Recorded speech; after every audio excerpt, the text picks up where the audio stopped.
ఈ కేసు ఆడికి ఇవ్వడంలో ప్రాబ్లం ఏం లేదు కానీ వీడి లాఠీకి దొరికినోడి పరిస్థితి ఆలోచిస్తేనే భయం వేస్తుంది. అందరూ ఒకే మెథడ్లో మర్డర్స్ చేస్తున్నారంటే ఏదో మోటివ్ ఉంది. చేయి ముందు పెట్టు.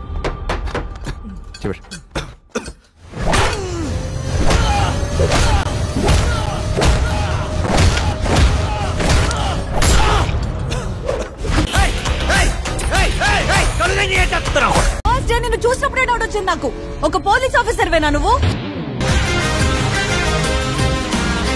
అదే అనుకుని మోసపోయారు ఇన్నెళ్ళు జనం.